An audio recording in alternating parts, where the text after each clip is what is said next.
The next few days were, to say the least, different. Kirishima had insisted on taking the first shift every night so he could come with me to feed the Shires their treats, a hobby he calls it. And I didn't really mind the company, if I'm being honest. Having someone to talk to, plus the feeling of being safe with him there, had really grown on me. Well, I had gotten used to it, but it seemed a specific shy did not enjoy the extra company at all. Come on, just take it. The redhead man whines as she snorts at him, turning her head away to avoid and ignore the poor, slightly desperate soldier. I watched the sight for a few more seconds, him trying to get her attention by moving in front of her while she continued to turn away, and after finishing the last braid on the other Shire's hair, I give him a couple of pats. Maybe we should head back now, I questioned, slowly trying my best not to laugh at, well, his slouched and defeated figure. Looking back over his shoulder, his crimson eyes flicker up to meet mine, staring at me for a moment before. Just one more try, he pleads. I let out a sigh, nodding quietly for him. Okay, just one more. Then I'll feed her if she doesn't. And he's already attempting to get the God, I can't speak, mare's attention again, leaning in front of her and holding a small sugar cube out for her to take. But sadly, just like all the other times, she refuses his offer, turning her head away and huffing warningly, causing the crimson soldier to slouch. I deadpan towards the horse's attitude, stepping away from the stallion to meet Kirishima beside the other shy.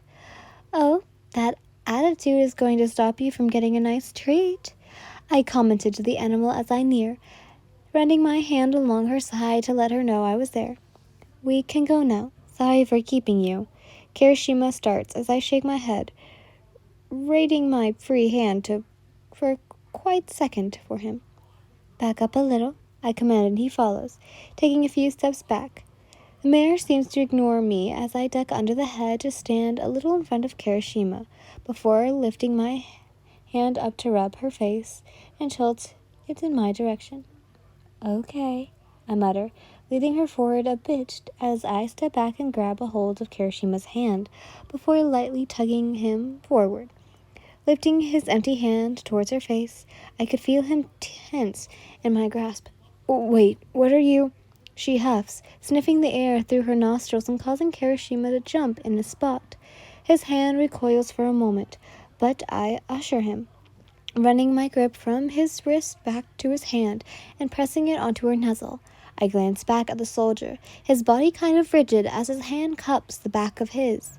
And I'm not even holding him here anymore. He could fully pull away his hand at any moment. But he doesn't, his eyes widening with excitement as the Shire breathes out and I push my hand up to rub the front of her face. See? Sometimes you just need to slow down. I breathe, nodding my head towards her before stepping back for a bit for him. Try feeding her now, I commanded, and he hesitantly lifts his other hand. This time, she takes his offering, chewing the treat while he happily continues petting her with the largest sharp-toothed grin smile I have ever seen him have through the moonlight. And I couldn't help but have my own smile from spreading across my features at the sight. Time skip. My smile continued to stay glued onto my face, came the next morning, and even when we packed up for our travels, I couldn't seem to wipe it from my features.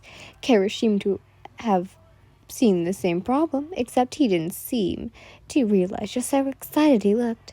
Leaning on the window-sill of my carriage, I watched the crimson soldier guide his horse forward, a closed-mouth smile still stuck on his cheeks since this morning, and I guess he had felt my eyes on him because he turns, catching my eyes with his before his face broke out into an even larger smile than before.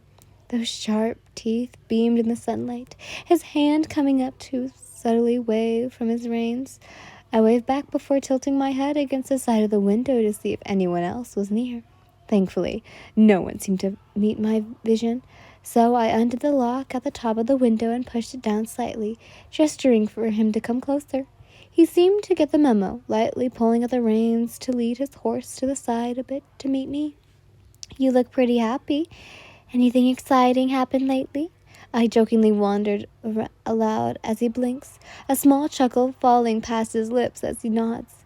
Is it really that noticeable? He questions and I nod in confirmation, smiling down at the soldier as he sweat drops. With a little act of embarrassment, he accidentally pulls one side of the horse's reins a little too far, nearly hitting my carriage and causing the horse to bellow and slow for a second. I recoil back into the carriage, eyes whining in worry before I poke my head out again to see him gain control of the animal and lead it back to its original spot nearby, this time at a safe distance from my carriage. Sorry, he quickly repeats and I laugh, lifting my hand to cover my mouth. You might want to apologize to your buddy there, I comment, idly pointing to the creature as it huffed irritably. Right, sorry, Riot, he mutters, and I lean a bit out of the window, catching the nickname quickly. You named him Riot? I continued. His face lights up with color, cheeks nearly as red as his hair as he smiles and lifts his hand up to rub the back of his neck in embarrassment.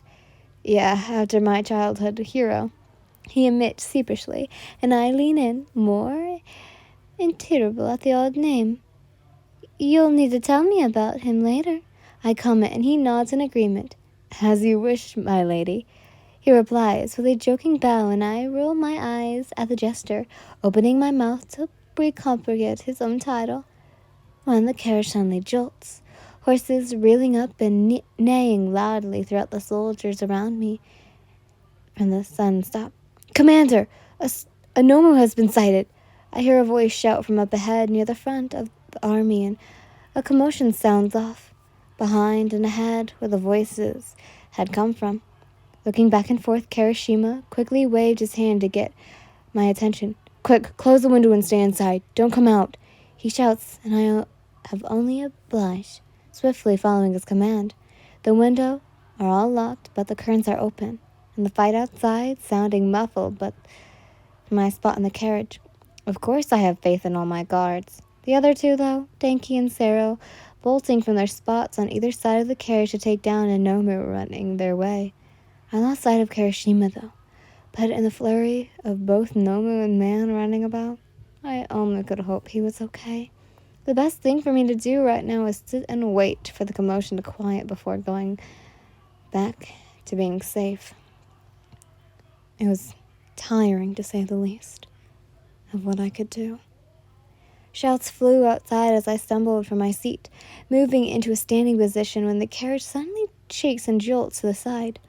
Looking up, I knew we'd be attacked sooner or later, but when I catch the sight of the pink brain and